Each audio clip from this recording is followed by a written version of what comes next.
ఒకవేళ మన పూర్వీకులు ఈరోజు మన మధ్య జీవిస్తే ఎలా ఉంటుంది?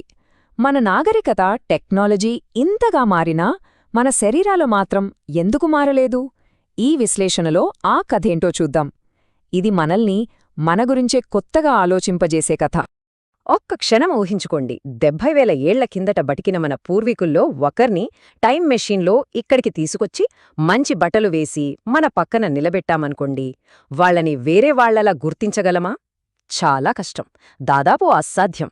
ఎందుకంటే వినడానికి ఆశ్చర్యంగా ఉన్నా సరే వాళ్ల బాడీ స్ట్రక్చర్, వాళ్ల బ్రెయిన్ సైజ్ అన్నీ అచ్చం మనలాగే ఉంటాయి.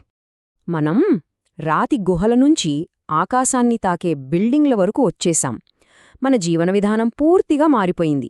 కానీ మన బాడీస్ మాత్రం అవింకా స్టోనేజ్లోనే ఉండిపోయాయంటే నమ్మగలమా?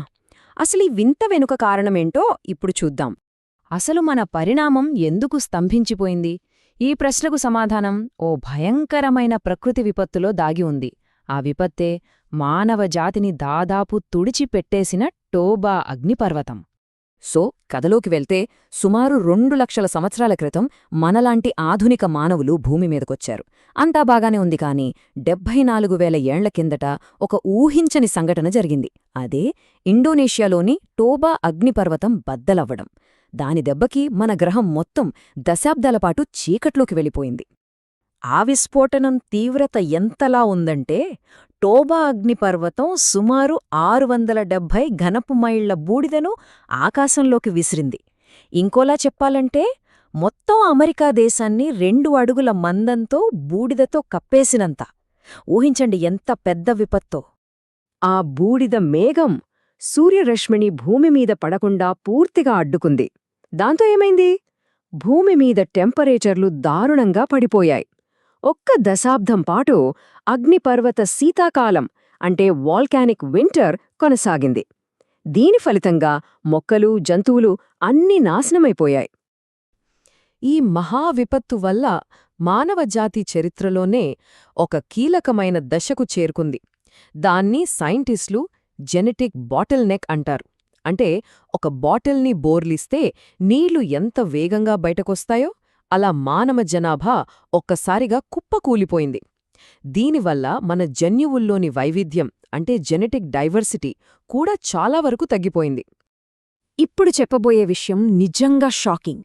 ఆ విపత్తు తరువాత ఈ మొత్తం భూమిమీద మిగిలిన మనుషుల సంఖ్యంతో తెలుసా? కేవలం 3,000 మంది. అంతే. మన జాతి అంతరించిపోయే అంచులకు వెళ్లి మళ్లీ వెనక్కొచ్చింది. ఆ కొద్దిమంది నుంచే ఈరోజు మనం చూస్తున్న 800 కోట్ల మంది వచ్చారంటే నమ్మగలమా? ఇక్కడే అసలు ట్విస్ట్ మొదలవుతుంది. సైన్స్ ప్రకారం ఇలాంటి పెద్ద విపత్తుల తర్వాత బతికి ఉన్న జీవుల్లో పరిణామం చాలా వేగంగా జరగాలి. కానీ మనుషుల విషయంలో కథ పూర్తిగా రివర్స్ అయింది. అదెలాగో చూద్దాం. శాస్త్రవేత్తలేమనుకున్నారంటే, మన శరీరాలు కొత్త వాతావరణానికి తగ్గట్టుగా వేగంగా మారతాయని. కాని వాస్తవంగా జరిగిందేంటి? మన శరీరాలు కాదు, మన మెదళ్ళు మారాయి. మన ఆలోచన విధానంలో, మన సంస్కృతిలో ఒక పెద్ద విప్లవమొచ్చింది. దీన్నే కాగ్నిటివ్ రెవల్యూషన్ అని పిలుస్తారు. ఈ కోట్ మొత్తం విషయాన్ని సింపుల్గా చెప్తుంది. మానవులు జీవశాస్త్రం ద్వారా పరిణామం చెందడం ఆపి సంస్కృతి ద్వారా పరిణామం చెందడం ప్రారంభించారు. అంటే మనం బయోలాజికల్గా మారడం ఆపేసి కల్చరల్గా ఎదగడం మొదలుపెట్టామన్నమాట. మన శరీరాలను మార్చుకోవడం బదులు మన చుట్టూ ఉన్న ప్రపంచాన్నే మార్చడం నేర్చుకున్నాం. ఆ విపత్తు తర్వాత కాలానికి చెందిన పురావస్తు ఆధారాలు చూస్తే మనకు ఆశ్చర్యకరమైన విషయాలు తెలుస్తాయి. చాలా పదునైన రాతి పనిముట్లు, చేపలు పట్టడానికి ఎముకలతో చేసిన గాలాలు, సూదులు, ఎక్కడో దూర ప్రాంతాలతో వాణిజ్యం చేసిన ఆధారాలు, గోడల మీద చిత్రాలు, సింబాలిక్ బొమ్మలు, నత్తబుల్లలతో చేసిన ఆభరణాలు, ఇవన్నీ చూస్తుంటే మానవ సంస్కృతి అప్పుడే పురుడు పోసుకుందని మనకు అర్థమవుతుంది. మరి ఈ సంస్కృతి మనకొక ఎవల్యూషనరీ చీట్ కోడ్లాగా ఎలా పనిచేసిందో ఇప్పుడు చూద్దాం. అసలు ఇది జీవ పరిణామాన్ని ఎలా దాటేసిందో తెలుసుకుందాం. ఒక సింపుల్ ఉదాహరణ చూద్దాం. సమస్య ఏంటి? చల్లటి వాతావరణం. దానికి బయోలాజికల్ సొల్యూషన్ ఏంటి? శరీరం మీద దట్టమైన బుచ్చు పెరగడం. కానీ దానికి 1000 సంవత్సరాలు పడుతుంది. అదే కల్చరల్ సొల్యూషన్ అయితే జంతువుల చర్మాలతో బట్టలు కుట్టుకోవడం, నిప్పును కంట్రోల్ చేయడం. దీనికెంత టైం పడుతుంది? మహా అయితే ఒక తరం. చూసారా సంస్కృతి ఎంత పవర్ఫుల్లో? మన శరీరాలు బేసిక్గా ఆఫ్రికా లాంటి వేడి ప్రదేశాలకు సరిపోయేలా డిజైన్ చేయబడ్డాయి. మనం ఒక రకంగా ట్రాపికల్ యానిమల్స్ అన్నమాట. కానీ మన సంస్కృతి మనకు బట్టలు, ఇళ్ళు లాంటివిచ్చింది. దాంతో మనం చల్లటి ఆర్క్టిక్ నుంచి వేడి ఎడారుల వరకు ప్రపంచంలో ఎక్కడైనా బతకగలుగుతున్నాం. అంటే మన శరీరాలు వాతావరణానికి తగ్గట్టు మారాల్సిన అవసరమే లేకుండా పోయింది. దీన్నే సైంటిస్టులు రిలాక్స్డ్ సెలెక్షన్ అని పిలుస్తారు. అంటే ఏంటంటే మన కల్చర్, మన టెక్నాలజీ వల్ల సర్వైవల్ ఆఫ్ ద ఫిటెస్ట్ అనే రూల్ కొంచెం రిలాక్స్ అయిందన్నమాట. ఒకప్పుడు బలహీనంగా ఉన్నవాళ్లు బతకడం కష్టంగా ఉండేది. కానీ ఇప్పుడు మనం ఒకరికొకడు సహాయం చేసుకుంటున్నాం, గాయపడిన వాళ్లకి సేవ చేస్తున్నాం. దీనివల్ల సహజ ఎంపిక అంటే న్యాచురల్ సెలెక్షన్ ప్రభావం తగ్గిపోయింది. సరే, ఇదంతా వేల ఏళ్ల కిందటి కథ కదా. ఇప్పుడు మన ఆధునిక జీవితానికి దీనికి సంబంధమేంటి? అసలు మన బ్రెయిన్స్ ఇప్పటికీ స్టోనేజ్లోనే ఉన్నాయంటే నమ్మగలమా? చూద్దాం. ఇక్కడే ఎవల్యూషనరీ మిస్మ్యాచ్ అనే కాన్సెప్ట్ వస్తుంది. అంటే మన శరీరాలు, మన మెదడులు ఒకప్పటి ప్రపంచం కోసం డిజైన్ చేయబడ్డాయి. కాని మనం జీవిస్తున్నది మాత్రం పూర్తిగా వేరే ప్రపంచంలో. మన స్టోనేజ్ బాడీస్ ఈ మోడర్న్ వరల్డ్తో అడ్జస్ట్ అవ్వలేకపోతున్నాయి.